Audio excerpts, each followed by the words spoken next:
Samsung S24 latest set use করি। ব্যক্তিগত অভিজ্ঞতা কিন্তু খুব সুখকর নয়।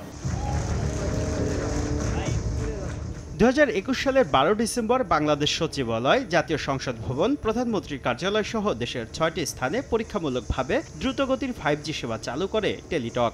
সেই পথ অনুসরণ করে এরই মধ্যে বিভাগীয় শহরে 5G সেবার ট্রায়াল সম্পন্ন করেছে বেসরকারি 3 মোবাইল অপারেটর।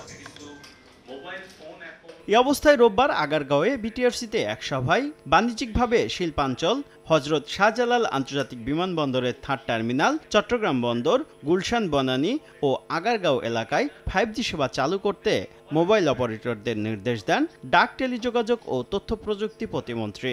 জানান, অক্টোবরের মধ্যেই 3rd টার্মিনালে মিলবে 5G সেবা। মাননীয় প্রধানমন্ত্রীর নির্দেশনা, এয়ারপোর্ট, সি পোর্ট এবং কিছু বিজনেস ডিস্ট্রিক্টস, কিছু গুরুত্বপূর্ণ শিল্পাঞ্চল, বাণিজ্যিক অঞ্চলে সেখানে আসলে প্রাথমিকভাবে 5Gটা রোল আউট করা। টার্মিনাল 3 এটা হয়তো অক্টোবরে উদ্বোধন হবে। নগদের কাছে সব গ্রাহকই প্রিয়, তাই তো সারা দেশে ক্যাশ আউট চার্জ সবচেয়ে কম।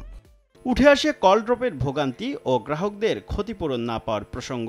Samsung S24 latest set use করি। ব্যক্তিগত অভিজ্ঞতা কিন্তু খুব সুখকর নয়। প্রতিমন্ত্রী জানান, কল ড্রপ কমাতে জুলাই থেকে শুরু হচ্ছে অ্যাকশন। কল ড্রপের জন্য যেটা ক্ষতিপূরণ প্রদান করার কথা সেটা যাতে আর কি করা হয় এবং সর্বোচ্চ ক্ষতিপূরণটাই আমরা গ্রাহককে দেওয়ার চেষ্টা করব। আমরা কিন্তু জুলাইয়ের 1 তারিখ থেকেই আমরা কিন্তু অ্যাকশনে যাব। কল ড্রপ ও ইন্টারনেটের ধীরগতির জন্য প্রয়োজনীয় টাওয়ার না থাকা সহ নানা যুক্তি তুলে ধরে মোবাইল অপারেটররা। যদিও সেসব যুক্তিকে অজুহাত বলে নাকচ করেন জুনায়েদ আহমেদ পলক। শুভ খান, সময় সংবাদ, ঢাকা।